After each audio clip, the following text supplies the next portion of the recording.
Good evening Neetu.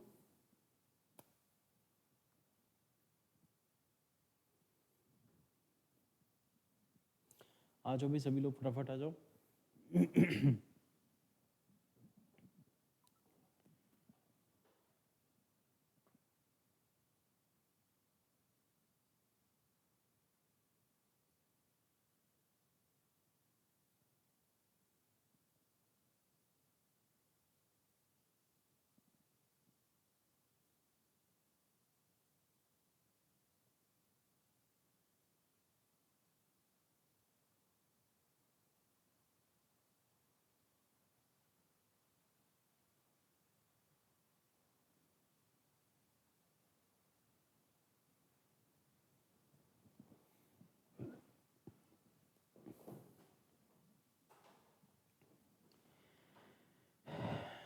Good evening Prakash ji.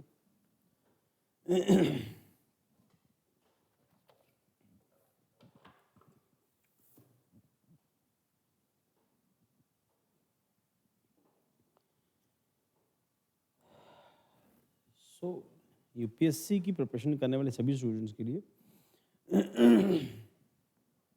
आज की class के बाद इसके बाद हमारा टॉपिक जो है वो मीन्स का टॉपिक है और एंटी डिफेक्शन लॉ से रिलेटेड है। तो आज जब हम क्लास ख़त्म करेंगे, क्लास ख़त्म करने के इमीडिएटली बाद आप लोगों को जाके इंडियन कॉन्स्टिट्यूशन का एंटी डिफेक्शन वाला सेक्शन जो है उसको एक बार दोबारा से पढ़ना है, ठीक है। और उसी में शेड्यूल 10 और आर्टिकल 163, 174, 179, आर्टिकल 163, 174 एंड 179, ये तीनों आर्टिकल्स इकट्ठे पढ़ने हैं एक बार में, ठीक है बेटा। 163, 174 एंड 179, ये सारे आर्टिकल आपको इकट्ठे पढ़ने हैं आज।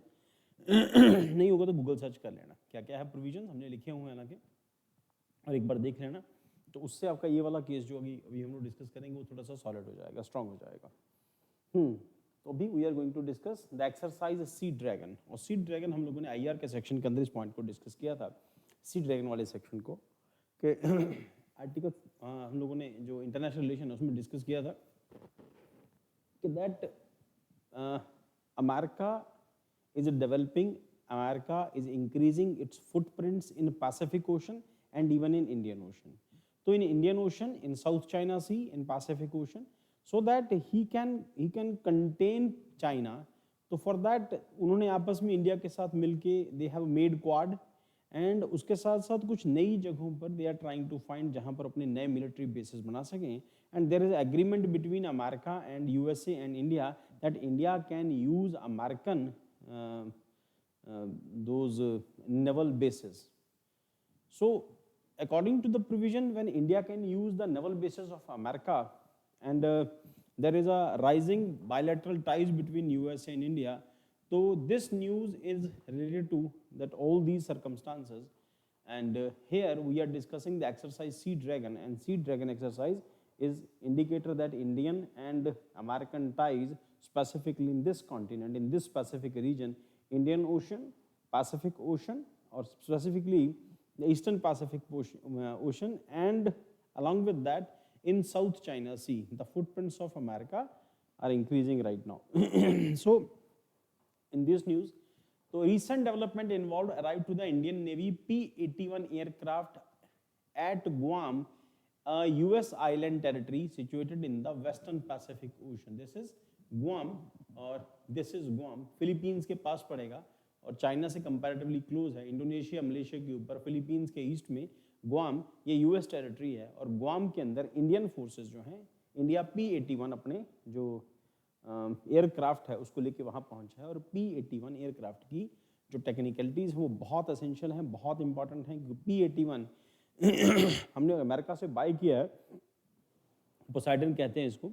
और क्वालिटी क्या है कि ये सबमरीन्स को ओशन के अंदर ट्रैप कर सकता है, उसको पकड़ सकता है, उसको रडार के थ्रू, उसके जो बहुत सेंसिटिव रडार उसके लगे हैं, तो he can find the P-81 aircraft can find the submarines below the sea. So below the sea means they are underwater submarines. So by flying, he can just see and he can give the signal that aircraft can give signal to the authorities that something suspicious is there, submarine is there. So that distinguished, so this is the only aircraft, and initially when India and America going to sign this deal, America expecting कि India America को सारी sensitive information जितनी submarines China की Indian ocean के अंदर move कर रही हैं, चाइना या किसी भी कंट्री की सबमरीन है, उसकी सारी इन्फॉर्मेशन अमेरिका को देगा। इंडिया ने डिनाई कर दिया, नहीं हम ऐसा नहीं करेंगे। आज सरकमस्टांसेस कुछ और है, कल को कुछ और होंगे। अगर हम डील का पार्ट बन जाते हैं, डील के ऊपर साइन किए, इसका मतलब हम लोग बाउंड हो गए आपको इन्फॉर्मेशन देने के लिए। आज हमारे रिलेशन आपके अच्छे हैं, कल को हो सकता है अच्छे ना हो, तो हो सकता है कल को इंडिया और चाइना इकट्ठे हो जाएं, तो फिर क्या वो एक अलग एस्पेक्ट है। वो फिलहाल अमेरिका और इंडिया जॉइंट एक्सरसाइज कर रहे हैं, इसमें इंडिया P-81 अपने एयरक्राफ्ट के साथ वहाँ पे पहुँचा है।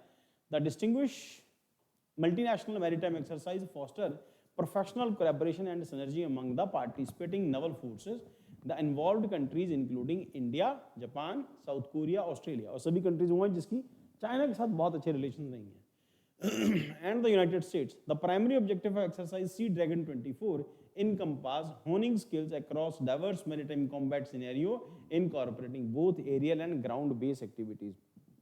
कैसा कुछ हो जाए, अल्टीमेटली ये चाइना को थ्रेटन करने के लिए जब भी इस तरह की मिलिट्री एक्सरसाइज की स्पेसिफिक एरिया में करते हैं, that is just to threaten the country, specific country, उसके लिए we are. And the point is exercises हम लोगों ने बहुत सारी एक्सरसाइज की हैं, बेटा आप सब लोगों को आज एक्सरसाइज के बारे में हमने जितनी एक्सरसाइज की हैं, आपको उनको क्या करना है, एक कॉलम के ऊपर लिख के country and where we have organise that exercise, where we are doing that exercise, और उसको सारा आपको लिखना है किस किस कंट्री के बीच में किस किस नाम से एक्सरसाइज की है। 2 कॉलम बनाने, एक में एक्सरसाइज का नाम लिखना और एक में एक्सरसाइज कब हुई है, किस किस कंट्री के बीच में हुई, एक्सरसाइज का नाम और 2 कंट्रीज का नाम, जिसमें इंडिया, इंडिया के साथ कौन सी कंट्री के साथ हम ज्वाइंट एक्सरसाइज करें। कई सारी एक्सरसाइज हम लोग डिस्कस कर चुके हैं अभी तक, तो उसमें ये भी एक्सरसाइज सी ड्रैगन क्वेश्चन हो सकता है, कहाँ पर हुई है, कौन सी कंट्री में हुई है, कौन कौन कंट्री पार्टिसिपेंट थी, इसके फीचर्स क्या थे, और इसमें किस एयरक्राफ्ट ने पार्ट किया, किस जगह पर ये हुई हैं exactly.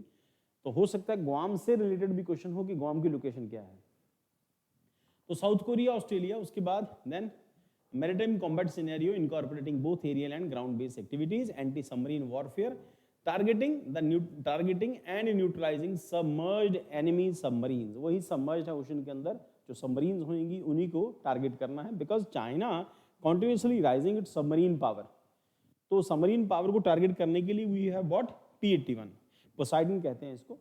Surface warfare, coordinating strategic attacks on adversely surface vessels utilizing advanced weaponry and tactics. So air defense, establishing an impenetrable aerial barrier to the safeguard friendly forces for airborne threat. Then उसके बाद search and rescue SAR, locating and securing maritime personnel in distress. And we have seen कि recently India की जो activities हैं Arabian सी के अंदर बढ़ी हैं, और कल की जो न्यूज़ है, सुबह न्यूज़ आई है that America and Britain they both have attacked Houthi terrorists, ना हुती जो रिबेलियंस हैं, तो बोथ हैव अटैक्ड। इंडिया का रोल भी वहाँ पर बहुत एक्टिव है। तो अमेरिका के 3 वहाँ पर फाइटर फ्रिगेट्स हैं और इंडिया के 4 फाइटर फ्रिगेट्स हैं वहाँ पर। So communication and coordination, streaming activities across various platforms and seamlessly exchanging information.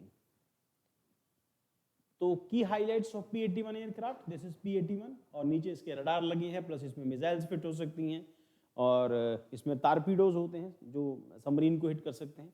The P-81 aircraft is versatile asset serving a formidable force multiplier in maritime operations. Notable capability includes long range surveillance. P-81 can effectively scan extensive oceanic area, identifying potential threats and activities from considerable distance. उसके बाद multi sensor fusion, integrating electronic intelligence systems, sonar, onboard radar to provide comprehensive overview of maritime environment. Anti-submarine warfare equipped with depth charge and torpedoes, the P-81 present a significant deterrent against enemy submarines. And communication relay, serving as a crucial communication link between the diverse forces and participating fleet. अब यहाँ पर torpedoes हैं और deterrent against enemy submarine, उसके साथ साथ यहाँ पर सोनार एंड ऑन बोर्ड रडार्स हैं, provide comprehensive overview of maritime environment. ध्यान रखना बेटा, सोनार भी लगे हैं और ऑन बोर्ड रडार भी लगे हैं। तो रडार लगे हैं इसका मतलब ये है कि इस दूसरे एयरक्राफ्ट को पकड़ सकता है, और सोनार लगे हैं मेरे लास्ट इंटरव्यू में क्वेश्चन पूछा गया था कि how submarine contacts with each other. तो मैंने आंसर तो कर दिया सोनार पे, मैंने कहा था कि आई एम नॉट श्योर, शायद सोनार के थ्रू करती हैं, और वो आंसर तो मेरा ठीक था वहाँ पे। अब सोनार कैसे काम करता है? सोनार में वेव्स छोड़ी जाती हैं। फॉर एग्जांपल यहाँ पर भी एक सबमरीन है,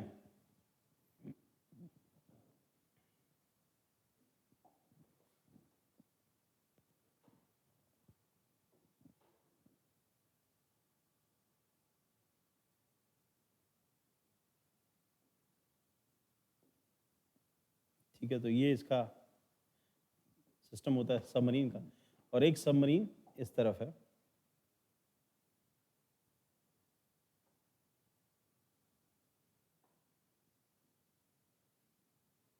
इसके पीछे प्रोपेलर होगा, ये सबमरीन है। तो एक सबमरीन दूसरी सबमरीन को इस तरह से सिग्नल छोड़ती है। जब ये टकरा के वापस आता है तो सोनार इस वे में काम करता है। ठीक यही कुछ कुछ तरीका रडार का भी होता है। तो इस एयरक्राफ्ट के अंदर रडार भी लगा है और सोनार भी लगा है, तो ये इसको लीथल बनाता है, खतरनाक बना देता है। और क्योंकि अंदर समंदर के अंदर कोई भी चीज़ उसकी स्पीड कम हो जाएगी, क्योंकि फ्रिक्शन मिलेगा, और यहाँ पर हवा में उड़ते टाइम इसको फ्रिक्शन नहीं मिलेगा, तो इस करके एयरक्राफ्ट की स्पीड ज़्यादा होगी।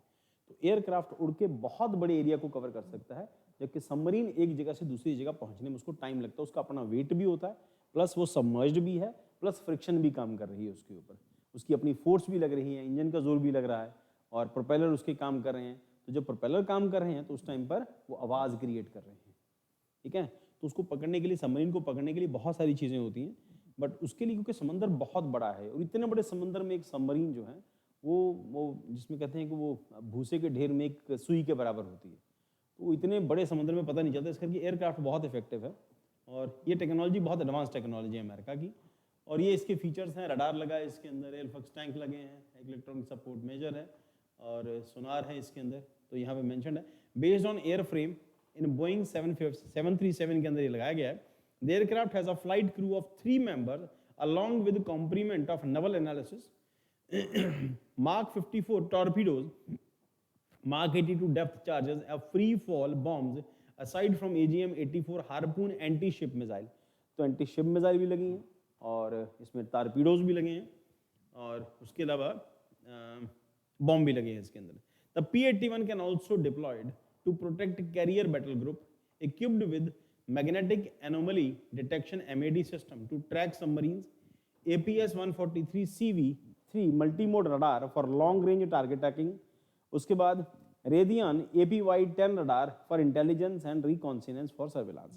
इसका मतलब ये कि दूर से कोई सबमरीन आ रही है उसको तो आइडेंटिफाई कर लेगा, दूसरे से एयरक्राफ्ट आ रहा है उसको भी वो कैच कर लेगा, पकड़ लेगा। उसके रडार बहुत सॉलिड सिस्टम, इसमें रडार सिस्टम बहुत स्ट्रॉन्ग लगा हुआ है। तो उसके बाद इसमें अपनी मिसाइल्स भी हैं, टॉर्पीडोज भी हैं, प्लस बॉम्ब भी हैं। तो इसका मतलब कंप्लीट डिफेंस इक्विपमेंट है ये, खासतौर के ऊपर दैट मैरीटाइम वॉरफेयर में ये बहुत इफेक्टिव रहेगा। Maharashtra speaker verdict on Shivsena dispute, और क्योंकि शिवसेना डिस्प्यूट है इस करके देयर इज पॉसिबिलिटी कि इस साल प्रीलिम के अंदर एंटी डिफेक्शन लॉ से रिलेटेड क्वेश्चन आ सकता है, क्योंकि बहुत लंबा खिंच गया ये। ठीक है, तो देयर इज पॉसिबिलिटी कि आ जाए क्वेश्चन।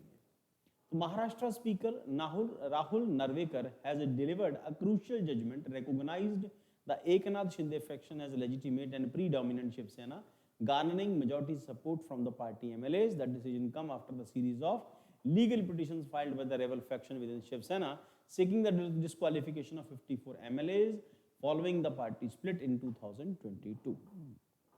अब एंटी डिफेक्शन लॉ काम कैसे करता है, ये काम कैसे नहीं कर पाता। एंटी डिफेक्शन लॉ का प्रोविजन है कि अगर पार्टी में 2/3 मेंबर्स टूट के कोई नया ग्रुप बना लिया है तो वो ग्रुप रिकॉग्नाइज्ड हो जाता है। अब बेशक शिवसेना जो मर्जी कहे, इमोशनल बहाने मारे, कपिल सिब्बल को अपॉइंट कर दे, but law is law. Law का प्रोविजन ये है कि 2/3 मेजॉरिटी अगर एमएलए की एक फैक्शन जो है विच हैज 2/3 मेंबर्स, तो that will be considered as a real group. तब यहाँ पर रियल ग्रुप, अब वो उसमें करप्शन कितनी है, पॉलिटिक्स कितनी है, ये एक अलग एस्पेक्ट है। So the 2/3 members they have created a new group अब यहाँ पर बहुत लंबे टाइम से डिस्कशन के बाद सुप्रीम कोर्ट सेड कि हम इस मामले में नहीं पड़ेंगे। तो उन्होंने क्या किया कि जो महाराष्ट्र के स्पीकर थे राहुल नर्वेकर, उनको अथॉरिटी दे दी कि आप इस बारे में अपनी जजमेंट दो, अपना डिसीजन दो। सो इन 2016 की साइड क्या है आर्टिकल के, 2016 नबम राबिया जजमेंट, ये अरुणाचल प्रदेश का केस है। और इस केस के अंदर वही कंडीशन जो एक टाइम पर ज्ञानी जैल सिंह और राजीव गांधी के बीच में चल रही थी, वही कंडीशन कुछ को अरुणाचल प्रदेश में थी, जहां पर कुछ रेबल एमएलएज, जो टोटल नंबर 60 एमएलएज थे, तो 60 टोटल में से कुछ बीजेपी के थे 11 और कांग्रेस की एक फैक्शन थी जिसके अंदर 20 एमएलएज थे। तो 20 प्लस 11 बीजेपी के, एक और बागी हो गए 32 एमएलएज इस स्पीकर को रिमूव करना चाहते थे। स्पीकर यही निबाम राबिया। तो स्पीकर को रिमूव करने के लिए प्रोसेस उन्होंने स्टार्ट किया। उसी टाइम के साथ गवर्नर के साथ उनके क्लैश, स्पीकर और गवर्नर के बीच में टेंशन चल रही थी। गवर्नर ने सीक्रेटली वहां पर एक मीटिंग बुला ली होटल के अंदर। तो फिर उसके बाद नवाब राबिया हाई कोर्ट पहुंचे, फिर सुप्रीम कोर्ट पहुंचे। सुप्रीम कोर्ट ने अपनी जजमेंट में तब 2016 में अपनी जजमेंट में कहा था कि आर्टिकल 163, 175 इन दोनों आर्टिकल्स को इकट्ठा पढ़ना जरूरी है, और उसके साथ उनका 179 ये अलग से पावर है। आर्टिकल 163, 174 ये स्पीकर की पावर्स हैं डिस्क्वालीफाई करने की। और इसके साथ साथ article that is 174 article 174 session को बुलाने से रिलेटेड है। अब सेशन बुलाने की अथॉरिटी जो है वो that is given to the governor, और governor can call session and any number of time governor can call session, but ये अथॉरिटी गवर्नर के पास है, पर governor should act on aid and advice of council of ministers. तो इसको लेके ultimately जो डिसीजन आया था, हम लोग बहुत डिटेल में नहीं जाएंगे इस केस की, अल्टीमेटली डिसीजन जो आया था उस केस को भी अब कहा है कि उसको पहले वो जो जजमेंट आई थी वो 5 जजेस बेंच की जजमेंट थी, अभी उस केस को 7 जजेस बेंच को रेफर कर दिया है। इसका मतलब बड़ी बेंच और जो है नवाब राबिया केस के अंदर जज करेगी। और उसमें अथॉरिटी जो थी इसको दी गई थी, उन्होंने कहा था कि स्पीकर ऐसा कर सकता है, डिस्क्वालीफाई कर सकता है। और क्योंकि अथॉरिटी स्पीकर के पास है, तो खुद जब स्पीकर को हटाने का प्रोसेस चल रहा है, तो क्या स्पीकर एमएलए को डिस्क्वालीफाई कर सकता था? बट कुल मिला के जजमेंट जो थी उसको फिर दोबारा से 7 जजेस की बेंच को रेफर कर दिया है। अभी देखिए इसके अंदर, in the backdrop of this development it is essential to revisit 2016 Nabam Rebia case where the Supreme Court established that speaker is incapacitated from deciding on disqualification petition under the anti-defection law 10th schedule of the constitution if there is a pending notice for their removal। जब उसके removal का process चल रहा है तो उस case के अंदर वो 10th शेड्यूल के अंदर एंटी डिफेक्शन लॉ के अंदर बाकी एमएलए को रिमूव नहीं कर सकता। This ruling aim to prevent speakers facing removal notices from deciding on disqualification pleas against legislator essentially limiting their authority। और हम लोगों ने डिस्कस किया हुआ है कि अल्टीमेटली एमएलएज को रिमूव करने की अथॉरिटी स्पीकर के पास ही होती है, और उस केस के अंदर जहां पर उसको लगे कि एंटी डिफेक्शन हुआ है, ये अथॉरिटी स्पीकर की है। यहाँ पर लोकसभा स्पीकर हो या विधानसभा स्पीकर हो, अथॉरिटी स्पीकर के पास है। पर पॉइंट अगर उसको हटाने का प्रोसेस चल रहा है तो उस केस के अंदर सुप्रीम कोर्ट की जजमेंट में डिसीजन जो था नवाब राबिया के अगेंस्ट आया था। Criticism of Nabam Rebia judgment, critics argued that this ruling provides an opportunity for defecting legislator to delay or bypass the 10th schedule by seeking the removal of the speaker when anticipating disqualification proceedings। Effectively this restricts the speaker ability to take action। तो ऐसे case में speaker action नहीं ले सकता। But question तो technical है कि जब अथॉरिटी उसको दी है और जब उसके हटाने का ही प्रोसेस चल रहा है, तो ऐसे कई सारे डिस्प्यूट इंडियन कॉन्स्टिट्यूशन के अंदर ऐसे कई सारे डिस्प्यूट्स रहे हैं जहां पर गवर्नर का रोल भी क्वेश्चन मार्क पर था। और हम लोगों ने छत्तीसगढ़ के गवर्नर का केस हमने डिस्कस किया था, और उसके बाद गोवा के जो स्पीकर हैं उनका केस डिस्कस किया था। महाराष्ट्र के अंदर, उत्तराखंड के अंदर जो इससे पिछली गवर्नमेंट उत्तराखंड के अंदर थी, वहाँ पर भी ऐसे हुए था, एमएलएज रेबल हो गए थे। तो पर अल्टीमेटली ये है कि यहाँ पर स्पीकर की पावर जो है उससे ले ली गई थी। स्पीकर को पावर कम कहा, तो उन्होंने कहा कि स्पीकर के पास ऐसी अथॉरिटी नहीं है, जब उसको खुद के रिमूवल का प्रोसेस चल रहा है तो इस केस में वो डिस्क्वालीफाई नहीं कर सकता। अब देखो background of the Maharashtra Shiv Sena split क्या है। The conflict within the Shiv Sena emerged when the Uddhav Thackeray led united Shiv Sena became part of the Maha Vikas Aghadi government. In June 2022, Eknath Shinde, leading a group of 34 MLAs, Shiv Sena MLAs, rebelling against the Uddhav Thackeray, this rebellion led to conflicting resolution within the party regarding leadership of Chief Whip appointment। अब Chief Whip आप लोगों को पता है कि party का कोई भी एक मेंबर उसको चीफ विप डिक्लेयर कर देते हैं, जो पार्टी को इंस्ट्रक्शंस इशू करता है कि आपको फलानी केस के अंदर वोट फेवर में करना है या अगेंस्ट करना है, आपको प्रेजेंट रहना है, किस केस के अंदर आप सभी का एमएलए का होना जरूरी है वहां पर, ये विप का काम होता है। So after failed attempts to reconcile, Uddhav resigned as chief minister and Shinde aligning with the BJP took oath as a new Maharashtra CM. अब यहाँ पर शिवसेना के जो चीफ थे उस टाइम पे उद्धव ठाकरे, वो एक बहुत बड़ी ब्लंडर कर देते हैं, वो रिजाइन कर देते हैं। रिजाइन करने से सारी चीजें जो है शिवसेना की जो एमएलएज की जो अथॉरिटी थी या फिर एमएलए की जो अथॉरिटी सॉरी सीएम की जो अथॉरिटीज थी वो अपने आप वो सरेंडर कर देते हैं। जब सरेंडर कर दिया तो इसका मतलब ये है कि आप अब कोर्ट में टेक्निकली आप उनको चैलेंज नहीं कर सकते, दे आर फ्री। तो यहां पर after failed attempts to reconcile, Uddhav Thackeray resigned as chief minister and Shinde aligning with the BJP took oath as a new chief minister, Maharashtra chief minister. Disqualification pleas were subsequently filed by both factions against each other, citing alleged violation of the legislative rules. अब वहां पर obviously speaker उनका अपना था, ठीक है, तो इन्होंने कहा हम स्पीकर को रिमूव करने की अथॉरिटी रख रहे हैं। तो यहाँ पर क्योंकि एमएलए इकट्ठे हो गए सारे, तो हम कह रहे हैं स्पीकर को रिमूव करना चाहते हैं, और स्पीकर के पास तो पहले से पावर नहीं है, इसी करके नवाब राबिया वाला केस यहाँ पर उतना इंपॉर्टेंट हो जाता है। अब escalating to supreme court, challenges mounted as chief whip appointed by the Uddhav Thackeray faction contested the petition in the Supreme Court challenging the governor decision for a trust vote. अब governor उस time पे BJP का था, trust vote, Shinde swearing in and the appointment of Narvekar as a new Maharashtra speaker. The Uddhav faction also invoked the Nabam Rabia judgment, claiming it allows defection MLAs to disrupt disqualification proceedings by seeking the speaker's removal. The ongoing legal and political tussle has significant implication for the Shiv Sena and political landscape of Maharashtra. Supreme Court pronouncement of Shiv Sena dispute, key point क्या है इसके अंदर, disqualification of MLA. Supreme Court refrained from interfering in the ongoing proceedings, emphasizing that the Speaker of Maharashtra Assembly must address the issue to disqualification. ध्यान रखना, इसका मतलब शिव सेना के पास आज भी अथॉरिटी है कि वो सुप्रीम कोर्ट जा सकती हैं। हालांकि सुप्रीम कोर्ट इस मामले में प्राइमा फेसिया इंटरफेयर करने से मना कर दिया था कि हम इसमें इंटरफेयर नहीं करेंगे, आप महाराष्ट्र के गवर्नर के पास उनको पूछो वो क्या कहते हैं। तो महाराष्ट्र के जो स्पीकर हैं, विधानसभा के स्पीकर हैं, उनको बोलो वो क्या करते हैं, जो भी वो डिसीजन देंगे हम उसको एक्सेप्ट कर लेंगे। देन उसके बाद supreme court refrain to address the issue to disqualification concerning 16 MLAs. The court directed the speaker to consider the version of party constitution submitted to the Election Commission of India.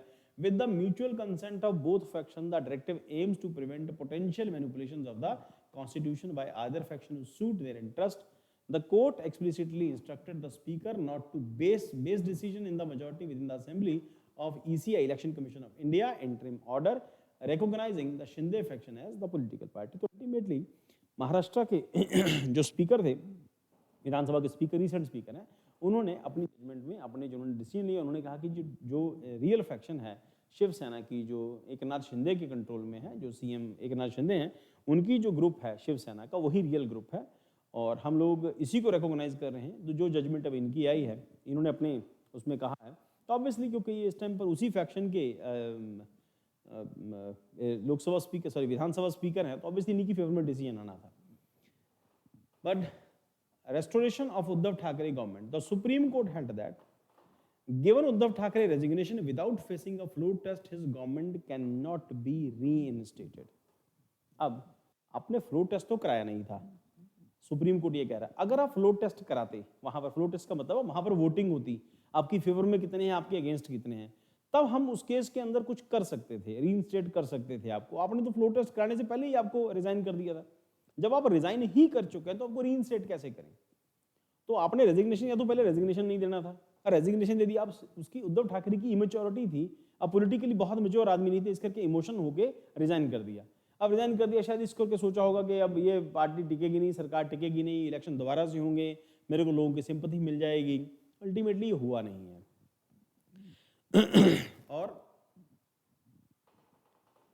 देखो बेटा, नवाब Rebia case अभी भी उसके ऊपर question mark है। क्यों question mark है? उसके पीछे एक बड़ा मेजर रीजन ये है कि जब आपने स्पीकर को अथॉरिटी दी है डिस्क्वालिफिकेशन की, तो उस केस में उसकी अथॉरिटी का होगा क्या?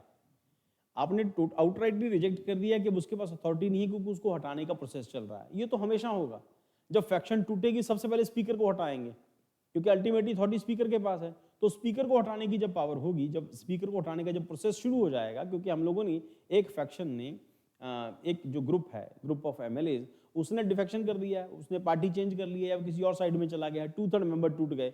अब दे डोंट वांट कि उनका जो स्पीकर है, क्योंकि अथॉरिटी उसके पास है, स्पीकर वहां पर अपनी सीट पर बैठा रहे, सबसे पहले तो स्पीकर को हटाने का काम करेंगे। अब जब स्पीकर को हटाने का काम करेंगे, स्पीकर एमएलए को डिस्क्वालीफाई कर ही नहीं सकता, तो सुप्रीम कोर्ट हाथ बांध दिए उसके। तो इस केस में देखो कि 5 जजेस बेंच की जो जजमेंट थी, उसके बाद 7 जजेस की जो बेंच है वो क्या जजमेंट आती, क्योंकि ये तो फिर ऑन तो कॉपी बुक जजमेंट आ गई ना, जो कॉन्स्टिट्यूशन में लिखा वही हो जाएगा। अब कॉन्स्टिट्यूशन में जो लिखा है वो सब आपस में एक कॉन्ट्रास्ट में है, तो क्योंकि कॉन्ट्रास्ट में है, उसी कंडीशन के अंदर जो पावर जो गवर्नर की है उनके ऊपर भी क्वेश्चन मार्क है, क्योंकि गवर्नर भी सीक्रेटली मीटिंग्स कर रहे थे। तो देखो अभी नेक्स्ट जजमेंट में क्या आता है। The Supreme Court held that given Uddhav Thackeray resignation without facing a floor test, the government cannot be reinstated. The court noted that if Thackeray had refrained from resigning, the possibility of restoring his government could have been considered. The governor's role in calling floor test. The court criticized then Maharashtra governor for calling a floor test, stating that there was no objective material to doubt the confidence of Thackeray government in the House.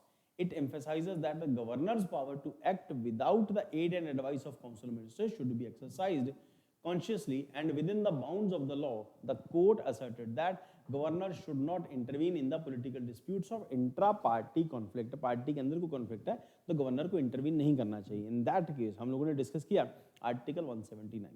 Article 179 governor को bound करता है that he should work on aid and advice of council of minister. अब aid and advice council of minister का मतलब यह है कि उस टाइम पर प्रेजेंट महाराष्ट्र गवर्नमेंट की परमिशन के बिना गवर्नर को कुछ नहीं करना चाहिए था। गवर्नर का रोल भी सस्पिशियस है वहां पे, तो गवर्नर तब तक काम नहीं कर सकता जब तक उसको एड एंड एडवाइस नहीं दिया जाए, और he is bound to act on aid and advice of council of minister. यही जजमेंट जो है, यही कंडीशन जो थी सुप्रीम कोर्ट ने जब राजेंद्र प्रसाद और जवाहरलाल नेहरू के बीच में डिस्प्यूट हुआ था, तब सुप्रीम कोर्ट ने बाद में इन्होंने अमेंडमेंट भी किया, कॉन्स्टिट्यूशन के अंदर अमेंडमेंट करके भी प्रोविजन ऐड किया, तो उसमें भी प्रोविजन यही था कि दोनों के बीच में अगर क्लैशेस होगा तो क्या होगा। तो फिर सुप्रीम कोर्ट की जजमेंट के बाद भी और गवर्नमेंट की कॉन्स्टिट्यूशन अमेंडमेंट के बाद भी प्रोविजन ऐड हुआ दैट गवर्नर और president should act on aid and advice of council of minister. क्योंकि पहले बार वहां पर जो इंडियन कॉन्स्टिट्यूशन में तो टर्म तो यही मेंशन थी ना, that governor can use his description, governor का डिसीजन होगा, गवर्नर के डिसीजन की डेफिनेशन को चेंज किया। अब यहाँ पर भी governor should act and advice of council of minister, अब यहाँ पे गवर्नर बीजेपी का था और गवर्नर को उस हिसाब से में तो उस सेंस में उद्धव ठाकरे से पूछ के डिसीजन लेना चाहिए था, पर ऐसा हुआ नहीं, तो इसी करके उसको भी चैलेंज किया कि इन्होंने ऐसा नहीं किया है। अब इसी करके जो वो केस है उसको लेके सुप्रीम कोर्ट में फिर 7 जजेस बेंच के पास उस केस को रेफर किया। तो the council minister should be exercise consciously with in the bounds of the law. The court asserted that governor should not intervene in the political disputes and intra-party conflicts. Illegality of chief whip appointment from the Shinde faction. The Supreme Court could declared, ये भी गलत है, Shinde faction का जो chief whip था उनको उन्होंने उसको रिकॉग्नाइज कर दिया, यही चीफ विप है। The Supreme Court declared the appointment of Bharat Godbole as chief whip of the Shiv Sena by the Shinde faction as illegal. The Supreme Court declared the appointment of Bhagat Godbole as the chief whip of Shiv Sena. Chief whip वो individual है जिसके order से सारे MLAs act करते हैं। तो इन्होंने क्या किया, चीफ विप भी चेंज कर दी, क्योंकि पार्टी पर हमारी कमांड होगी, इसके लिए चीफ विप भी अपना होगा। तो इसका मतलब चीफ विप अपना होगा तो उसी के इंस्ट्रक्शंस को सारे एमएलएज फॉलो करेंगे और वही लीगल भी होगा। अगर कोर्ट में कल कोई चैलेंज होता है तो ये कहेंगे जी चीफ विप का ऑर्डर ये वाला था, इसको इन्होंने वायलेट किया है, तो जजमेंट उसी के अकॉर्डिंगली आएगी। So the concurrent adjudication of Speaker and EC, the court clarified that Speaker and Election Commission can concurrently adjudicate on issue rejecting the contention that EC must wait for the Speaker to decide on party symbol dispute before making its own decision. Speaker and Election Commission can concurrently adjudicate on issue rejecting the contention of EC must wait the Speaker to decide on party symbol dispute before making its own decision. अब now the point is, ये एक बड़ा clear सा fact है, जिसके पास number of MLA ज़्यादा होंगे party तो उसी की होगी, और जब पार्टी उसकी होगी तो सब कुछ अकॉर्डिंग टू लॉ होगा। तो अकॉर्डिंग टू लॉ होगा इसका मतलब इलेक्शन कमीशन भी उसी की फेवर में डिसीजन देगा कि जिसके पास नंबर ऑफ एमएलए ज़्यादा हैं, तो जिसके पास नंबर ऑफ एमएलए है इसका मतलब वही रियल पार्टी है। जिसके बाद बची 10-15 हैं, तो उसका मतलब वो रियल पार्टी नहीं है। अब यहाँ पर स्पीकर का डिसीजन और इलेक्शन कमीशन का डिसीजन दोनों इंपॉर्टेंट हो जाएंगे। Referred of issue of larger bench, certain issues related to 2016 Navam Rabia case was referred to the larger bench. One key issue is whether a notice for removal of a speaker restrict the speaker's authority to issue disqualification notice to MLAs. अब technical aspect तो यही है ना कि जब speaker, क्योंकि Shinde group का, sorry speaker जो था वो शिवसेना ग्रुप का था, यानी उद्धव ठाकरे ग्रुप का स्पीकर था। अब जब डिस्प्यूट होगा, मामला जब विधानसभा में आएगा, तो अल्टीमेटली स्पीकर का डिसीजन लास्ट होगा। तो यहाँ पे इन्होंने कहा हम स्पीकर को रिमूव करते हैं, और जब स्पीकर को रिमूव करने का प्रोसेस होगा तो स्पीकर एमएलएस को रिमूव नहीं कर सकता। अब क्योंकि एमएलए को रिमूव नहीं कर सकता, इसका मतलब स्पीकर की पावर जो है वो लिमिटेड हो गई, और वो जजमेंट पहले ही नवम राबिया केस की जजमेंट आ गई थी। इसका मतलब जब पॉलिटिशियन जब इस तरह के पॉलिटिकल गेम खेलते हैं, वो सारे पत्ते अपने एकदम मोहरे अपने सेट करके रखते हैं। तो कहाँ क्या होगा, उनको पता था कि अगर स्पीकर को हटाने का प्रोसेस हम लोग शुरू कर देंगे तो स्पीकर एक्शन नहीं ले सकता, हमारे एमएलएस को रिमूव नहीं कर सकता। वहाँ पर बीजेपी और ये जो एकनाथ शिंदे की जो शिवसेना फैक्शन थी, ये दोनों यूनाइट हो गए थे, नंबर इनका बढ़ गया था। अब नंबर इनका बढ़ गया तो ऑब्वियसली जिसके पास मेजॉरिटी होगी स्पीकर भी उसी का होगा। तो स्पीकर उसी का होगा, इसका मतलब स्पीकर अब बीजेपी अपना अपॉइंट करने की कोशिश करेगी। तो जब अपना अपॉइंट करने की कोशिश करेगी, उसमें सबसे पहले काम तो स्पीकर के रिमूवल का होगा। अब स्पीकर का रिमूवल होगा तो स्पीकर कोशिश ये करेगा हम एमएलए को बाहर कर दें। इसका मतलब स्पीकर का डिसीजन माना नहीं जाएगा और स्पीकर का रिमूवल करके नया स्पीकर अपॉइंट कर देंगे। बट पुराने स्पीकर की अथॉरिटी तो जीरो कर दी ना। तो यहाँ पर यही पार्ट जो है डिस्प्यूटेड है कि इसका मतलब कल को ऐसा होगा तो फिर एक रॉन्ग एग्जाम्पल सेट हो जाएगा। कल को हर एक जगह के ऊपर ऐसा ही होगा। तो स्पीकर के रिमूवल के प्रोसेस में स्पीकर की पावर आपने जीरो कर दी, और खासतौर पर उन कंडीशंस में जब एमएलए डिफेक्शन कर रहे हैं, एक जगह से दूसरी जगह के ऊपर शिफ्ट हो रहे हैं। सो अब देखो, अब इसके बाद जजमेंट क्या आती है, सुप्रीम कोर्ट क्या कहता है, और वो जो जजमेंट होगी वो बहुत इंटरेस्टिंग होगी। Verdict of Maharashtra speaker on Shiv Sena, it is separate development. Maharashtra speaker Narwekar ruled that the Shinde faction is authentic political party, citing in 1999 constitution as the last relevant document submitted to the election commission of India. तो हर एक party का अपना अपना constitution होता है। उनका constitution 1999 में बना था, उसके अकॉर्डिंगली उन्होंने जो डॉक्यूमेंट सबमिट की हैं वही रियल पार्टी है। उसके हिसाब से शिवसेना की जो ये एकनाथ शिंदे वाली फैक्शन है वो रियल फैक्शन है।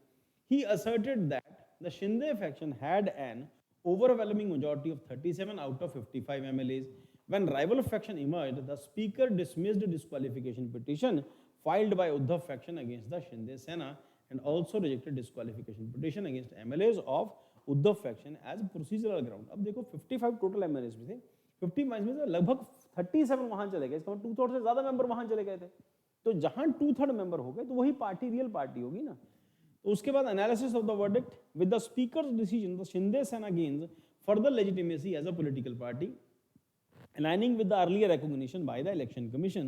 While no MLA faced disqualification, is an anticipated that Uddhav Thackeray faction may pursue legal avenues for contest this ruling. The complex legal and political dynamics surrounded in dispute continue to unfold. So अब इसको compile form में समझते हैं। Shiv Sena group के कुछ MLA defection करते हैं और अपने यहाँ से महाराष्ट्र से वो नॉर्थ ईस्ट में स्टेट के अंदर यानी कि असम के अंदर चले जाते हैं। अब वहाँ पहुँच के उनका टोटल नंबर हो जाता है 37, 55 टोटल हैं। 55 में से लगभग 37 वहाँ पर, इसका मतलब 2/3 से ज़्यादा एमएलए वहाँ पर बैठे हैं। अब वहाँ से जब महाराष्ट्र वापस आते हैं तो आते ही सबसे पहले वो कहते हैं कि हमें स्पीकर को रिमूव करना है और हमें चीफ विप को हटाना है। अब स्पीकर को रिमूव क्यों करना है वो आप समझ चुके हैं। चीफ विप वो अपने आप रिमूव कर देते हैं क्योंकि मेजॉरिटी उनके पास है।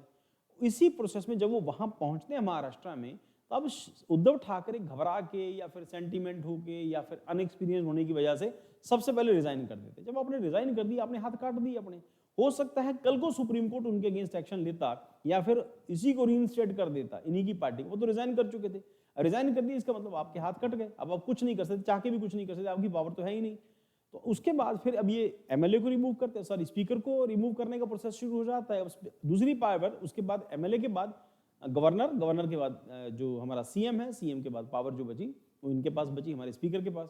तो स्पीकर के रिमूवल का पहले से प्रोसेस उन्होंने स्टार्ट कर दिया। स्पीकर एक्शन ले ही नहीं सकता उनके ऊपर, गवर्नर उनका अपना है, सीएम रिजाइन कर चुका है। तो तीनों चीजें जो गई वो एकनाथ शिंदे की ग्रुप के, एकनाथ शिंदे जो ग्रुप है उसकी फेवर में गई तीनों चीजें।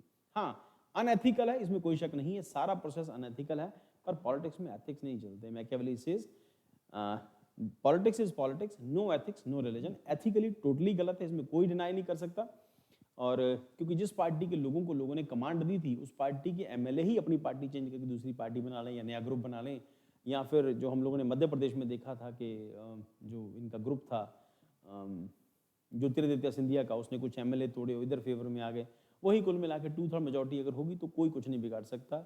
और टेक्निकली और कॉन्स्टिट्यूशनली एकनाथ शिंदे ग्रुप ही विनर है और पार्टी ऑब्वियसली उसी की है। अब इसमें पॉलिटिकल पार्टीज में लेके एक चीज वो अवेयर हो गए कि आप साइलेंटली बैठ के पुराने राजे महाराजाओं की तरह अपने महल में बैठ के राज नहीं चला सकते। You should be active all the time, आपको हमेशा एक्टिव रहना ही पड़ेगा।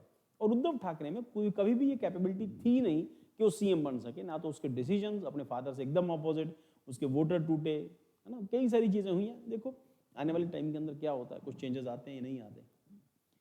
और ये जो केस है उसमें सुप्रीम कोर्ट की 7 जजेस की बेंच जो है वो क्या जजमेंट देती है, अभी आने वाले टाइम में पता चलेगा।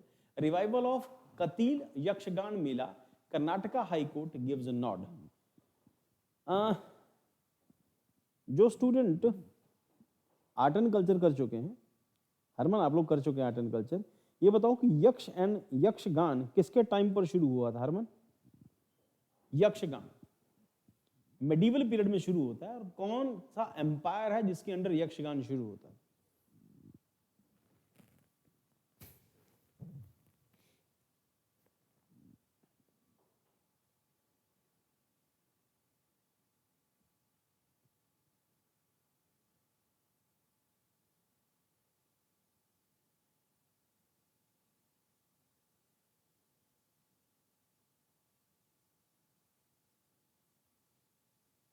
आर्ट एंड कल्चर वाले सभी स्टूडेंट्स, किसके टाइम पे यक्षगान स्टेज ड्रामा है वो शुरू होता है?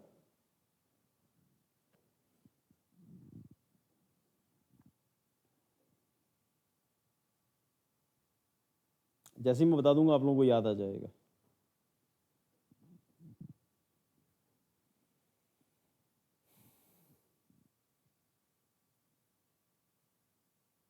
हिंट दूं? विजयनगर अंपायर के टाइम के ऊपर यक्षगान शुरू होता है ना। तो it is a significant development of Karnataka high court. और विजयनगर की जो कैपिटल थी वो हम्पी है आज, और उसका पुराना नाम जो था आज हम्पी कहते हैं उसको। It is a significant development. Karnataka High Court has granted approval for resumption of all-night performance by century-old Yakshagan Mela in Dakshin Kannada, known as Kathil Yakshagan Mela. About Kathil Yakshagan Mela, the Kathil Yakshagan Mela holds a vulnerable position in the cultural heritage of Dakshin Kannada, which roots tracing by century. ये थोड़ा बहुत आगे पीछे हो गया बेटा इसमें। तो डिवोशनल ऑफरिंग क्या है?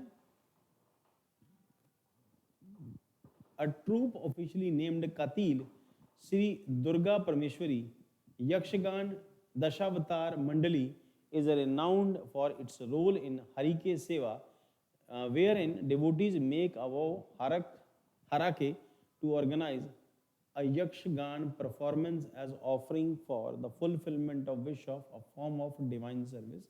तो एक धार्मिक यात्रा की तरह इन्होंने शुरू किया था यक्षगान। वो कहते हैं कि हमारा काम तो डिवोशन से जुड़ा हुआ है। A resumption of performance following the Karnataka High Court approval, the Yakshagan Mela is set to resume its all-night performance and catering on the request of devotees for upholding rich cultural tradition। तो हम अपने rich cultural tradition को promote करेंगे, और ये आज नहीं है, ये मौर्य पीरियड से चला आ रहा है, और सॉरी विजयनगर पीरियड से चला आ रहा है। और विजयनगर पीरियड का राइज, हाँ, विजयनगर पीरियड का ओरिजिन किस एम्परर के डिक्लाइन के बाद, यानी कि दिल्ली में सल्तनत पीरियड में किस एम्परर के डिक्लाइन के बाद विजयनगर एम्पायर का राइज होता है। और विजयनगर एम्पायर के राइज के साथ एक और एम्पायर का राइज होता है, क्या नाम है उसका? कमेंट में बताओ, जब तक हम आगे चलते हैं। Key aspects of Yakshigan, traditional folk dance है. Yakshigan is traditionally folk dance form deeply rooted in coastal Karnataka, characterized by unique blend of dance, music, song, scholarly dialogues and vibrant costumes. तो costume देख के आपको पता चल जाएगा होगा कि बहुत vibrant costumes हैं और ज़्यादातर परफॉर्मर जो हैं वो मेल ही हैं. Inclusivity, traditional performance by men including the portrait of female roles, Yakshigan has evolved include women in the contemporary troupe. Troupe composition, a typical Yakshigan troupe comprising 5 to 12 actors and a Bhagavata who serves as the master of ceremonies and primary storyteller. पीछे से ये act किया जाता है, पीछे से कोई individual story बोल रहा होता है, बीच में कार्नेटिक म्यूजिक चल रहा होता है पीछे इसके. तो कार्नेटिक म्यूजिक में बहुत ज़्यादा म्यूजिकल इंस्ट्रूमेंट नहीं होते, 2-3 म्यूजिकल इंस्ट्रूमेंट ही होते हैं जो कार्नेटिक म्यूजिक में यूज होते हैं. The act performance centre around the small सब स्टोरी प्रसंग extracted from the ancient Hindu epics like Ramayana and Mahabharata. Stage performance and commentary. Each show involves both stage performance by skilled artist and commentary with the lead singer of Bhagavata playing a crucial role in narrating and guiding the narrative accompanied by traditional music. Answer नहीं किया आप में से किसी ने, याद ही नहीं होगा. Musical instrument. Yakshigan incorporates a range of musical instruments such as chende, drums, harmonium, medley, ताल, mini metal clappers होते हैं, flute, contributing to the immersive experience. So distinctive costumes. The costumes in Yakshigan are elaborate and distinctive, featuring large headgear, colored faces, intricate costume covering the entire body and musical beads on the legs known as geje.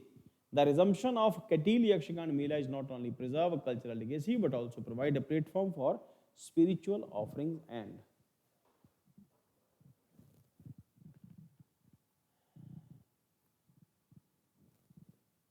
spiritual offerings.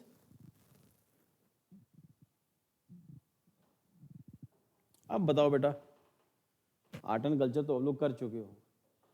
प्रसिद्ध भारतीय शास्त्रीय नर्तक केलूचरण महापात्रा किस नृत्य का पुनरुत्थान यानी rejuvenate किया है?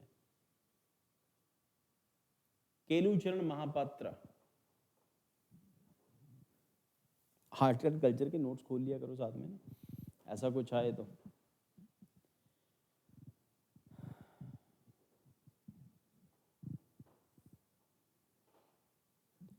केलूचरण महापात्रा ओडिसी डांस से रिलेटेड है, ना भरतनाट्यम, ना कुचिपुड़ी, ना मणिपुरी. ओडिसी.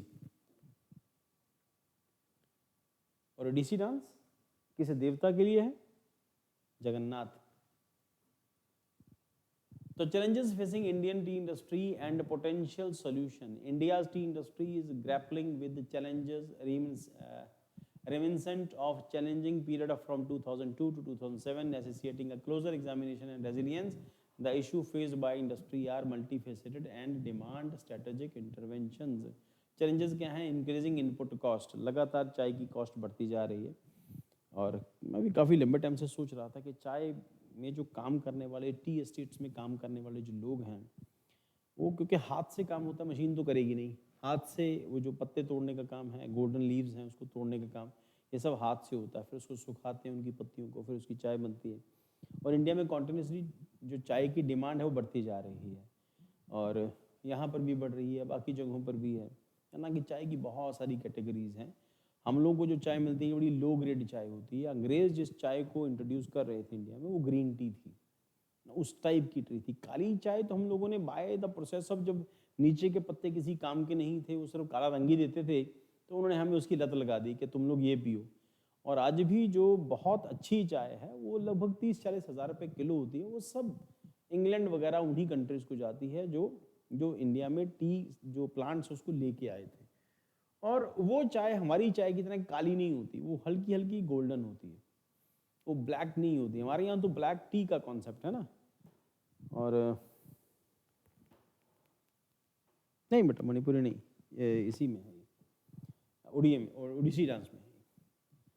तो India's T industry is grappling with challenges reminiscent of the challenges. उसके बाद हो गया इंक्रीज इनपुट कॉस्ट. क्या है issue? T prices have grown at the CAGR of 4%. And while the cost of critical inputs like gas and coal surged as high as CAGR 9 to 15, escalating input cost put financial pressure on the tea producers. Demand supply gap और issue क्या है? The surge in small tea growers and production surpassed domestic consumption and exports, resulting in surplus production. Impact क्या है? Oversupply affect the market equilibrium, leading to the price instability, weak exports. तो बहुत सारी companies हैं, सबसे ज़्यादा जिसका control है टी स्टेट के ऊपर वो हिंदुस्तान यूनिलीवर है। तो उसकी कई ब्रांड की उसकी चाय आती है, रेड लेबल उसी का ब्रांड है शायद, और सबसे ज़्यादा चाय वही कंपनी बेचती है। उसके बाद दूसरे नंबर पर टाटा आती है, और टाटा ग्रुप में भी कई सारी चाय की वैरायटीज़ हैं। और तीसरे नंबर के ऊपर आती है बाघ बकरी, 9% शेयर शायद बाघ बकरी के पास है। बड़ा शेयर हिंदुस्तान यूनिलीवर के पास, ये यूनिलीवर कंपनी जो उसके पास है। दूसरे नंबर के ऊपर टाटा, तीसरे नंबर के ऊपर बाघ बकरी चाय, बाकी सब उसके बाद छोटी मोटी कई सारी हैं। और Indian T market expected to grow at CAGR of around 5% during 21 to 26. The market has been divided into North America, Asia, Pacific, Europe, Latin America, middle east and Africa. तो चाय की डिमांड तो सिर्फ उन्हीं कंट्रीज में जहाँ जहाँ अंग्रेज गए, जहाँ अंग्रेज नहीं गए वहाँ पर कॉफ़ी चलती है। और अमेरिका में भी ज़्यादातर लोग अंग्रेज हैं, हमने डिस्कस किया था वर्ल्ड हिस्ट्री के अंदर। अमेरिका में ज़्यादातर लोग अंग्रेज हैं या इंग्लैंड से गए हुए लोग हैं, पर उन्होंने उन हर चीज़ जो अंग्रेज़ों ने की थी उसको उल्टा किया। वो क्रिकेट खेलते उन्होंने बेसबॉल शुरू कर दिया। वहाँ पर लेफ्ट हैंड साइड जो राइट हैंड साइड ड्राइविंग हुए, वहाँ पे लेफ्ट हैंड साइड ड्राइविंग है। वहाँ पर स्विच इंग्लैंड में नीचे को, इंडिया में नीचे को ऑन होते हैं, अमेरिका में ऊपर को स्विच ऑन होते हैं। तो कई सारी चीज़ें जिन्होंने अमेरिका उसके अगेंस्ट किया तो उन्होंने फिर वहाँ पर उसको लिया। तो on the basis of competitive landscape, Amar tea private limited, Duncans industries, Hindustan Lever, organic India private limited, Pataka group of companies, Pataka group of companies, tea consumer product, Wagh Bakri tea group, ये बहुत सारे की हैं। On the basis of product type, green tea, black tea, oolong tea and others, residential, commercial, अलग अलग तरह की चाय की बहुत सारी वैरायटीज आती हैं। जो कमर्शियल चाय होती है वो बहुत ज़्यादा काली होती है, डालते रंग काला हो जाता है। तो Iran constitute a significant market, faces a decline in exports due to payment issues contributing to financial stress on exporters. Impact क्या है? International price cash and reduce export demand affect the industries overall revenue. अब अगर production बढ़ाते हैं तो उसमें दिक्कत ये है कि ओवर प्रोडक्शन हो जाती है, तो फिर आपके पास पाइल अप हो जाता है सारा स्टॉक, तो उसके बाद प्राइसेस जो हैं मार्केट में मिलते नहीं, तो प्राइसेस को लेके कई सारे इश्यूज हैं। और influx of substandard T issue, unregulated import of substandard tea especially from Nepal poses threat to the quality and competitiveness of Indian tea। तो घटिया चाय, क्योंकि हमारा नेपाल के साथ एग्रीमेंट है, उसके अकॉर्डिंग नेपाल अपना सामान इंडिया बेच सकता है। तो नेपाल घटिया किस्म की चाय इंडिया में बेचता है, तो वो सस्ते रेट के ऊपर बेच भी देता है, तो उस करके हमारी इंडस्ट्री को भी उसका इम्पैक्ट मिलता है। तो compromise quality hamper the market position of India, तो इनको भी क्वालिटी अपनी इन्फीरियर करके बेचनी पड़ती है। अदर्स फैक्टर्स क्या हैं? Stagnant prices remaining static contribute to the financial strain.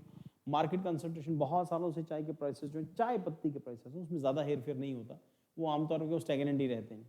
Market concentration, dominance by a few key players limit market dynamics. और उसके बाद क्वालिटी डिक्लाइन क्या है? Reducing tea quality to enhance affordability affects consumer perception. Step taken by the Indian government, क्या किया इन्होंने? Educational stipend initiative. Tea board of India introduce a scheme providing education stipend for the wards of small tea growers. छोटे छोटे बच्चों के लिए education free कर दी इन्होंने। Enhancing livelihood and educational opportunity for small tea growers. Formation of farmer group initiative, the government facilitated the creation of self help groups, farmer producer organisations and farmer producer companies. Objective क्या है? Strengthening collective capabilities of T farmers. Chai Sahyog mobile app initiative development for the mobile app named Chai Sahyog is assist small tea growers with better price realization and information। Objectivity क्या है? Empowering small tea growers through technology। Way ahead, government interventions, export infrastructure। देखो, अगर सरकार चाय के prices बढ़ाती है, अब खुद सोचो जरा, टेक्निकल एस्पेक्ट्स हैं। अगर सरकार चाय के प्राइसेस बढ़ाती है तो इंडिया में चाय जो है मेजर जो कंज्यूमेबल ड्रिंक है और बड़ा तबका इंडिया में चाय पीता है। तो अगर सरकार चाय के प्राइसेस बढ़ाती है तो लोग कहेंगे महंगाई आ गई। अगर सरकार चाय के प्राइसेस नहीं बढ़ाती तो वहाँ पर टी एस्टेट या टी प्रोड्यूसर्स, उनके ऊपर फर्क पड़ता है। तो सरकार अल्टीमेटली बड़े तबके को अफेक्ट करने की बजाय छोटे तबके को टारगेट करती है। तो सरकार अब उनकी प्रॉब्लम भी सुनती है, तो सुनती है कि तुम्हारे बच्चों को फ्री पढ़ा देंगे, तुम्हें घर बना के दे देंगे, तुम्हें कपड़े दे देंगे, तुम्हें राशन दे देंगे, बस यही होगा कुल मिला के। क्यों? क्योंकि अगर उनकी सैलरीज बढ़ेंगी तो टी के प्राइसेस जो है अफेक्ट होंगे। अगर चाय के प्राइसेस बढ़ेंगे तो इसका मतलब गवर्नमेंट के ऊपर भी उसका इम्पैक्ट आता है। प्लस हम लोगों ने डिस्कस किया, आगे चल के इकोनॉमी में डिस्कस करेंगे कि ये उस लिस्ट में आता है जहाँ पर असेंशियल आइटम्स होती हैं। जब असेंशियल आइटम में किसी एक आइटम के प्राइसेस बढ़ते हैं तो इसका मतलब ये मान लिया जाता है कि महंगाई बढ़ गई है, ठीक है।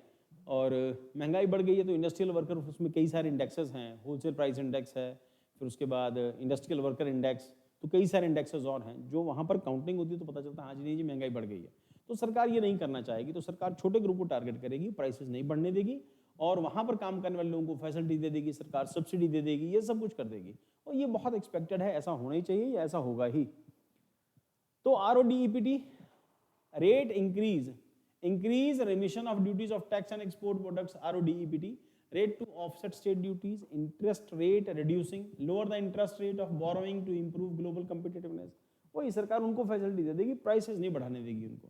Regulation and promotion, regulate tea waste, control the sale of tea waste in the domestic market और lower prices, restrict poor quality import, implement major to limit the import of substandard teas जो नेपाल वगैरह से आती हैं।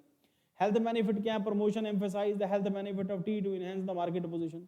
Geographical conditions क्या है? Ensure favourable geographical condition for tea production considering factors such as climate, soil quality, temperature and precipitation. देखो बेटा, चाय इंडिया में कई सारी जगहों पर उगाई जाती है, सिर्फ असम में चाय नहीं उगाते, नॉर्थ ईस्ट में कई सारी स्टेट्स हैं जहाँ पर चाय उगाते हैं। उसमें दार्जिलिंग की जो टी है उसकी क्वालिटी थोड़ी डिफरेंट है, तो दार्जिलिंग टी अलग से बिकती है। वो जम्मू कश्मीर के कुछ एरियाज हैं जहाँ पर चाय उगाती जाती है, हिमाचल में कांगड़ा है जहाँ पर चाय उगाते हैं, इसके अलावा कर्नाटका में और केरला में भी कुछ ब्रांचेस हैं जहाँ पर चाय उगाई जाती है। तो इंडिया में 6-7 जगह हैं जहाँ पर चाय उगाती जाती है। हाइट ज़्यादा चाहिए, वहाँ पे स्लोप चाहिए, सनलाइट हो, रेनफॉल कॉन्टिन्यूस हो, तो उन एरियाज में चाय हो जाती है। तो हिमाचल में कांगड़ा है, वहाँ पर भी चाय है, चाय की क्वालिटी बहुत अच्छी नहीं है, हर जगह की चाय क्वालिटी का फर्क है, और ऑब्वियसली चाय तो वहीं की अच्छी है, दार्जिलिंग की सबसे अच्छी है, बाकी सब उसके बाद असम पे बाकी सब उससे इन्फीरियर आ जाती हैं। Encourage tea cultivation is suitable for recognized regions beyond the traditional states. In addressing these challenges, the implementation strategies measure the Indian tea industry can strive towards sustainability improved by global competitiveness and preservation of this vital sector heritage. Next is charting the path for disability inclusion in politics, ECI guideline। यहाँ पर दो news हैं, दोनों इन्हीं से related हैं, जो handicaps हैं या फिर डिसेबल हैं उनसे रिलेटेड दो न्यूज़ हैं। एक न्यूज़ तो ये है कि इलेक्शन कमीशन ने डायरेक्शन दी है पॉलिटिकल पार्टीज को कि डिसेबल्स के बारे में सोच के ही अपने सारे प्रोग्राम वगैरह सेट करो।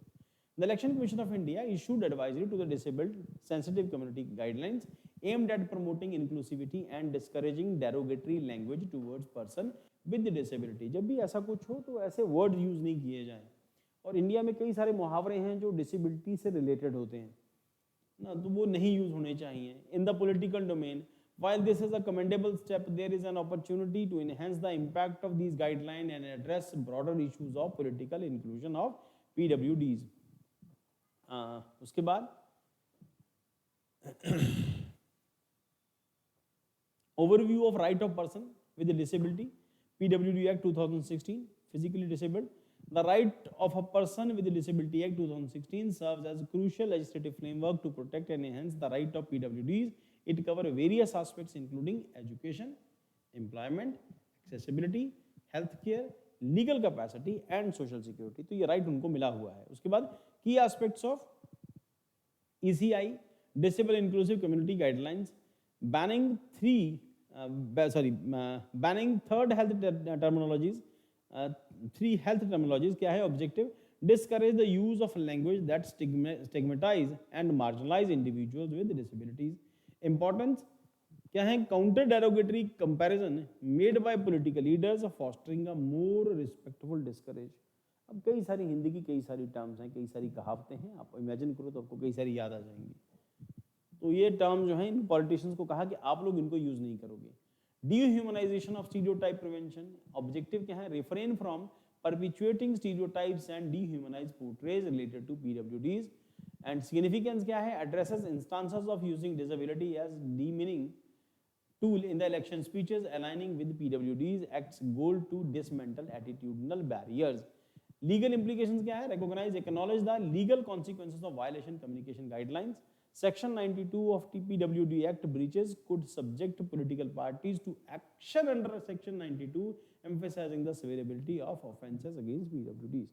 तो ऐसी कंडीशन में अगर कोई पॉलिटिकल पार्टी, कोई पॉलिटिकल पर्सन किसी स्टेज से ऐसे कुछ स्लोगन देता है, ऐसे कुछ भाषण देता है, तो उसके अगेंस्ट एक्शन हो सकता है। तो हो सकता है कि उसके इलेक्शन को सुप्रीम कोर्ट डिनाई भी कर दे। और ways to make ECI guideline more effective: need for uniform mandate, recommendation ensure consistent and mandatory language across all guidelines, providing a standardized and enforceable framework for political parties. Enforceable होगा सबके लिए। Incorporating into model code of conduct, suggestion क्या है? Integrate these guidelines into the model code of conduct to enhance their enforceability and align with gender guidelines. Addresses ambiguity and phraseology. कौन कौन सी phrase आप use कर सकते हैं?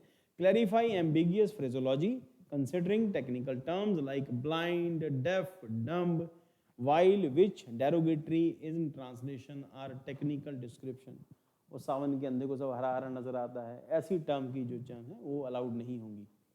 तो incorporation of chapter of political inclusion in the national polity, recommendation include dedicated chapter of political inclusion in the national polity of PWD aligning with the UN principle and emphasizing accessibility norms, creation of database on legislator and disability. हालांकि supreme court की guidelines हैं, supreme court का election commission की guidelines हैं, पर there is possibility कि हमारे लोग तो आते तो अल्टीमेटली जनता से ही है ना, तो हमेशा हो सकता है, कई बार हो सकता है स्लिप ऑफ टंग की वजह से ऐसा हो गया। तो जब लोग मुहावरे देते हैं, किसी को एग्जाम्पल देते हैं, तो इन्हीं सब मुहावरों वगैरह से तो देते हैं। वो ठीक से इंप्लीमेंट होगा नहीं होगा, सुप्रीम कोर्ट के एक्शन क्या होंगे, ये डिसाइड करेगा फ्यूचर के अंदर इसका क्या रोल क्या होगा। Include a dedicated chapter to political inclusion of national polity. उसके बाद emphasize accessibility norms, creation of database and legislator with disability. Proposal क्या है? Introduce a data collection mechanism on the disability status of a legislator, adding the column of disability in nomination forms to address the lack of information of political inclusion. अब proposal क्या कहता है? Data collection mechanism on the disability status of legislator.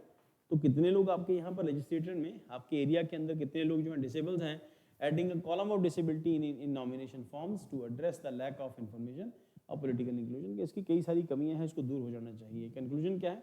While the ECI advisory is a significant stride towards promoting inclusivity, addressing these recommendations will alleviate its impact. The goal is to create a more inclusive political landscape in India that respect, empower, actively include persons with disabilities, aligning with the principle of equality, non-discrimination laid out in the PWD Act.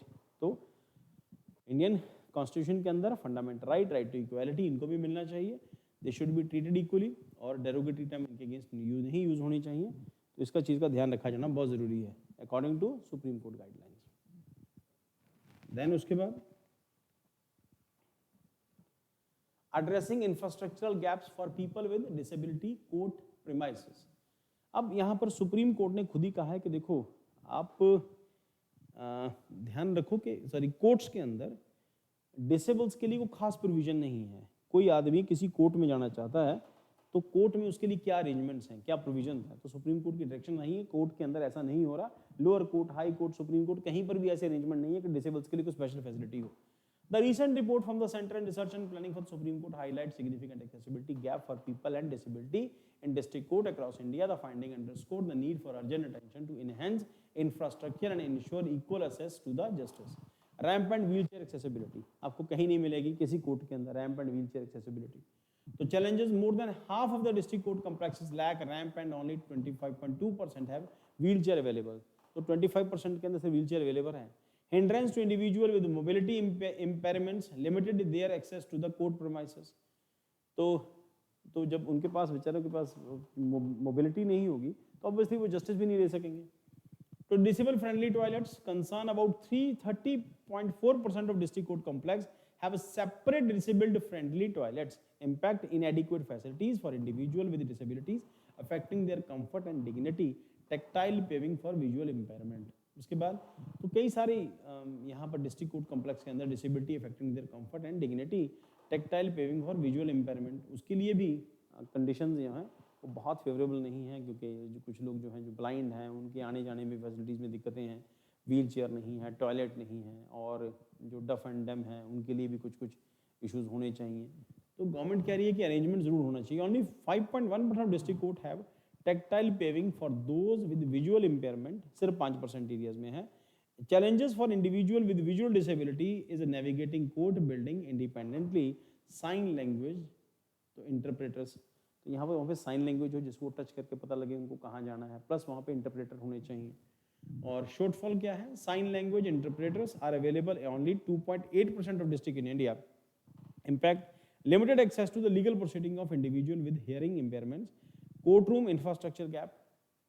Observation क्या है, out of 25,081 sanction जजेस of district judiciary there are only 2,831 courtrooms indicating the infrastructure gap and 4,250 courtrooms. Significance क्या है, insufficient courtrooms may lead to delay in challenges in providing timely justice, challenge in rented buildings. तो court functions in private rented buildings face challenges related to anonymity available for the secure work environment. जब आपकी buildings ही किराए पे चल रही होंगी तो facilities वहाँ पे कहाँ से दे दोगे? Compromised working conditions affect the overall functioning and accessibility of the justice system. Measure taken by the government. National Policy for Person with Disability 2006 focus supporters physical rehabilitation aid and appliances of person with disability. UN Convention on Right of Person with a Disability UNCRDP. Obligations can include implementing UNCRDP provisions, harmonizing laws, and United Nations Convention of Right of Person with Disability. United Convention of Right of Person with Disability. Provision harmonizing laws and preventing a court report by 2010. Accessible India campaign, Sugam Bharat Abhiyan. Launch क्या कहता है? Launch in 2015 to make public spaces and transportation accessibility. Components क्या हैं? Addressing accessible building, transport and websites. Reservation in education and employment areas में इनको होना चाहिए. Then initiative provides the reservation for education institutions and government jobs. People with disability, Right of Person and Disability Act 2016 enhancement. तो कुल मिला के ये इस पूरे आर्टिकल के अंदर प्रोविजन जो है वो दो चीज़ें हम लोगों ने डिस्कस की, एक इलेक्शन कमीशन वाला और दूसरा इंडेक्स ऑफ इंडस्ट्रियल प्रोडक्शन, सही कहा बेटा आपने, और दूसरा यहाँ पर डिसेबिलिटी जो भी हैं, जहाँ जहाँ जो डिसेबल है they should be treated equally, ठीक। और इकोनॉमिक एम्प्लॉयमेंट इनके लिए एनवायरनमेंट अवेलेबल कराना है सरकार की रिस्पॉन्सिबिलिटी है। National handicap finance and development corporation channel fund to economic empowerment, way ahead क्या है, regular inspection recommendation, conduct regular inspections by concerned agencies such as the public work department in coordination with the district judges. Purpose क्या है, identify modification to existing court building to enhance disabled friendly infrastructure. Addressing these infrastructure gaps is imperative to fostering truly inclusive and accessible judicial system, ensuring that individuals with disabilities have equal access to justice. A regular assessment, policy enhancement and collaborative efforts can contribute to more inclusive health framework, legal framework. तो ज़्यादा से ज़्यादा लोगों को इस system के अंदर inclusive system होना चाहिए, ज़्यादा से ज़्यादा लोगों को इंक्लूड हो। There are so many positive thing हो सकती हैं, पॉसिबिलिटीज़ हैं। जैसे जैसे गवर्नमेंट की इनकम बढ़ेगी, फैसिलिटीज़ बढ़ेंगी, लॉ एक्सपैंड होगा, इनकम बढ़ रही है सरकार की, तो धीरे धीरे फैसिलिटीज़ भी बढ़ेंगी। हो सकता है बहुत इफेक्टिवली काम ना करें, छोटी जगहों पर बहुत इफेक्टिवली काम ना करें, एटलीस्ट डिस्ट्रिक्ट कोर्ट के अंदर या फिर जो बड़े शहरों के अंदर अदालतों की कंडीशन कंपैरेटिवली ठीक हो। जैसे आप लोगों ने जॉली एलएलबी फिल्म के अंदर जो फिल्म में देखा होगा कि इंफ्रास्ट्रक्चर बहुत पुअर है, और ग्रेजुअली क्या हो रहा है कि इंफ्रास्ट्रक्चर, कोर्ट्स का इंफ्रास्ट्रक्चर जैसी आप फिल्मों में अदालतें देखते हैं उसका ऑपोजिट आपको जब रियल अदालत में जाते हैं देखने को मिल रहा है। और टाइम हो रहा है, धीरे धीरे क्या हो रहा है कि अदालतों की कंडीशन धीरे धीरे चेंज हो रही है। तो जैसी कुछ कुछ फिल्मों में होती है, कुछ वैसी अब अदालतें बनने का प्रोसेस शुरू हो गया, वैसे खर्चे जा रहे हैं। चलो आज की क्लास में इतना ही करते हैं और फिर नेक्स्ट क्लास में कंटिन्यू करते हैं। और नेक्स्ट क्लास अब मंडे को होगी और 2 दिन बीच में ऑफ रहेगा इवनिंग क्लास का। मंडे को मिलते हैं हम लोग।